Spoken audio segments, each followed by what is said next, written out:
Hi എടേ നമ്മൾ പോയൊരു കല്യാണത്തിൻ്റെ വിശേഷങ്ങളാണ് ഇന്നത്തെ വീഡിയോയിൽ കാണിക്കുന്നത്. ഫ്രണ്ടിൽ തന്നെ ടോയ്സ് ഒക്കെ വെക്കുന്നൊരു ചേട്ടനുണ്ട്.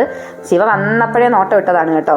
പിന്നെ അച്ചായി അവനെ സോപ്പിട്ട് പോകാറാകുമ്പോഴത്തേ വാങ്ങിത്തരാമെന്നൊക്കെ പറഞ്ഞ് വിളിച്ചുകൊണ്ട് പോരുന്നു. നോക്കിക്കേ, ഫ്രണ്ടിൽ നല്ല റെഡ് കളറിലുള്ള പൂക്കൾ വെച്ചിട്ടാണ് കേട്ടോ അലങ്കരിച്ചിരിക്കുന്നത്. ഇതിൻ്റെ ഇടയ്ക്ക് നല്ല കുഞ്ഞ് ആ ഒരു പച്ച കളറിലുള്ള ഇലയും കൂടെ വരുമ്പോൾ ഒരു അടിപൊളി കോമ്പിനേഷനാണ് കേട്ടോ. ചിലർക്കൊക്കെ ഈ ഒത്തിരി അങ്ങ് ബ്രൈറ്റ് ആയിട്ടുള്ള കളറൊന്നും ഇഷ്ടപ്പെടത്തില്ല.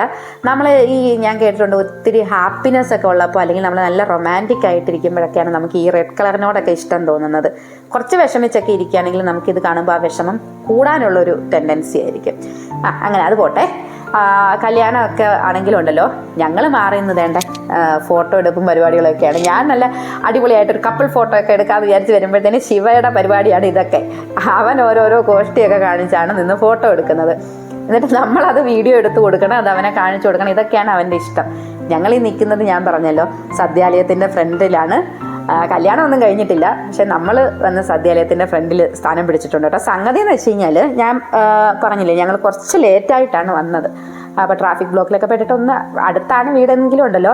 ഇപ്പോൾ ഹൈവേയുടെ പണിയൊക്കെ നടക്കുന്നതുകൊണ്ട് ഞങ്ങൾ എത്തിയപ്പോഴത്തേന് കുറച്ച് ലേറ്റായിപ്പോയി. അതുകൊണ്ട് ഒരൊറ്റ സീറ്റ് പോലും വേക്കൻ്റ് ഇല്ലായിരുന്നു. അപ്പോൾ ഞങ്ങൾ ഒരു ബാക്കിൽ നിന്നിട്ട് കുറച്ച് തിക്കും തിരക്കും ആയിപ്പോയി കേട്ടോ. അപ്പോൾ ഈ കുഞ്ഞു മക്കളെയും കൊണ്ട് പോകുമ്പോഴുള്ള പ്രശ്നമെന്ന് വെച്ച് കഴിഞ്ഞാൽ അവർക്ക് ഈ തിക്കും തിരക്കും ഒന്നും ഇഷ്ടപ്പെടില്ല. ശിവ പറയുന്നതെന്ന് വെച്ച് കഴിഞ്ഞാൽ എവിടെയെങ്കിലും തിരക്കിൽ പോയി കഴിഞ്ഞാൽ എല്ലാവരും അവൻ്റെ തലയിൽ തട്ടും. ശരിയാണ്. ഞാൻ ആലോചിച്ചപ്പോൾ കുഞ്ഞു മക്കളൊക്കെ ഉണ്ടെങ്കിൽ നമ്മൾ തട്ടി തെക്കി തിരക്കി അങ്ങ് പോകും. പക്ഷെ ഇതിൻ്റെ താഴെ നിൽക്കുന്ന ആൾക്കാരെ പലപ്പോഴും ആരും ശ്രദ്ധിക്കാറില്ല. പിന്നെ ആൾക്കാർ വന്നിട്ട് കൊച്ചു പിള്ളേരാകുമ്പോൾ തലയിൽ ഞോണ്ടും. അപ്പോൾ അവർക്കുണ്ടാകുന്ന ബുദ്ധിമുട്ടുകളൊന്നും പലപ്പോഴും ആൾക്കാർ കൺസിഡർ ചെയ്യാറില്ല അല്ലേ. അത് ഞാനാണെങ്കിലും അങ്ങനെയൊക്കെ ആയിരുന്നു. ശിവ ഇത് പറയുന്നത് വരെയും നമ്മൾ അങ്ങനെയായിരുന്നു. കൊച്ചു പിള്ളേരെ കാണുമ്പോൾ അവരൊന്ന് ഞോണ്ടുക, അവരുടെ തലയിലൊന്ന് തട്ടുക, ഇതൊക്കെ നമുക്കൊരു രസമായിരുന്നു. ശിവ ഇങ്ങനെയൊക്കെ പറഞ്ഞപ്പോഴാണ് ഞാനും അതിനെപ്പറ്റി കൂടുതൽ ചിന്തിക്കാൻ തുടങ്ങിയത്. അതുകൊണ്ട് അവൻ എപ്പോഴും തിരക്കിൽ പോകാൻ അത്ര താല്പര്യമില്ല കേട്ടോ. ശിവ അവിടെ നിന്ന് ഓരോ ഫോട്ടോയ്ക്ക് പോസ് ചെയ്തപ്പോഴത്തേന് ഏതോ ഒരു ചേട്ടൻ കളിയാക്കി. അപ്പോൾ അവൻ ചമ്മിതേ അച്ചായുടെ കയ്യിൽ തൂങ്ങി അങ്ങ് പതുക്കെ നടന്ന് സ്ഥലത്തുനിന്ന് എസ്കേപ്പ് ആയിട്ടുണ്ട് കേട്ടോ. അങ്ങനെ നടന്നാണ് ഞങ്ങൾ ഈ സദ്യാലയത്തിൻ്റെ ഫ്രണ്ടിലെത്തിയത്. ഇപ്പം സംഗതി ഇവിടെ കിട്ടിയല്ലോ, ഞങ്ങൾക്ക് ഓരോ ദുരുദ്ദേശവും ഇല്ലായിരുന്നു കേട്ടോ. അപ്പോൾ അതുകൊണ്ട് തന്നെ ഫസ്റ്റ് ആ കല്യാണം കഴിഞ്ഞ് ഷട്ടർ ഓപ്പൺ ചെയ്തപ്പോഴത്തേനും ഞങ്ങൾ കയറിയിട്ടുണ്ട്. സാധാരണ ഇതിനകത്ത് കയറണമെങ്കിലുണ്ടല്ലോ വല്ലാത്ത കഷ്ടപ്പാട്, ഉന്തും തള്ളും ബഹളമൊക്കെ ആയിട്ട്. പിന്നെ ഒരു കസേര കളിയാണ്. ഒരു കസേര എങ്ങാനും ഒഴിഞ്ഞു കിടക്കുകയാണെങ്കിൽ പിന്നെ പറയണ്ട, അവിടെ ഒരു മേളം തന്നെയായിരിക്കും. അങ്ങനെ ഞങ്ങൾ ഓടി ഒരു ഇലയൊക്കെ പിടിച്ചു കേട്ടോ. നല്ല സൂപ്പർ സദ്യ ആയിരുന്നു. അപ്പോൾ അവിടെ ഇരുന്നത് മാത്രം ഓർമ്മയുണ്ട്.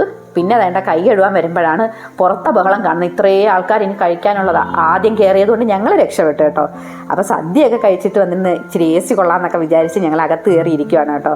അപ്പോൾ അകത്ത് കയറിയിരിക്കുമ്പോൾ ഉണ്ടല്ലോ ഇവിടുത്തുള്ള ആൾക്കാരെല്ലാം നമുക്ക് കാണാം. ഇവിടെ ഉള്ള എല്ലാവരും നമ്മുടെ ഫ്രണ്ട്സും റിലേറ്റീവ്സും ഒക്കെ തന്നെയാണ്.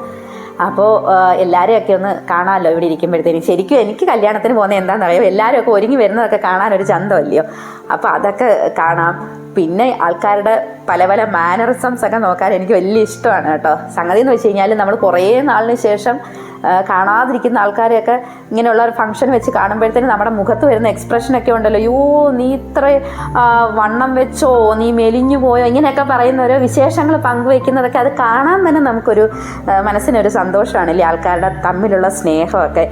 അപ്പോൾ അതുപോലെ തന്നെ നമ്മുടെ ബന്ധങ്ങളൊക്കെ ദൃഢമാകുന്നതും ഇങ്ങനെയുള്ള ഓരോ ഫംഗ്ഷനിലൊക്കെ പങ്കെടുക്കുമ്പോഴാണ് കേട്ടോ. അപ്പോൾ അതുകൊണ്ട് തന്നെ ആ ബന്ധങ്ങളുടെ മൂല്യമൊക്കെ മനസ്സിലാക്കാൻ വേണ്ടിയിട്ട് ഞങ്ങൾ എവിടെ പോയാലും മോനെയും കൂടെ കൊണ്ടുപോകും. അവനും ഈ ഒരു റിലേഷൻഷിപ്പൊക്കെ ഉണ്ടാകണമല്ലോ. അപ്പോൾ എത്ര കാലം അവൻ നമ്മുടെ കൂടെ വരുമെന്ന് അറിയത്തില്ല. ഇപ്പോൾ ചെറുതായതുകൊണ്ട് വിളിക്കുന്നിടത്തൊക്കെ വരും. അപ്പോൾ അതെ, അങ്ങനെ അച്ചായി പറഞ്ഞ വാക്ക് പാലിച്ച് ശിവയ്ക്ക് കൊണ്ടുവന്ന് ടോയ് മേടിച്ചു കൊടുത്ത്. അവനൊരു റുബിക്സ് ക്യൂബാണ് മേടിച്ചത് കേട്ടോ. അപ്പോൾ അവൻ അത് കിട്ടിയപ്പോഴത്തേന് ഭയങ്കര ഹാപ്പിയായി. അങ്ങനെ ഞങ്ങൾ അവിടെ നിന്ന് തിരിച്ചു പോരാണ് കേട്ടോ. വണ്ടി കുറേ ദൂരെയാണ് പാർക്ക് ചെയ്തത്. അപ്പോൾ നല്ല വെയിലും ഉണ്ടായിരുന്നു.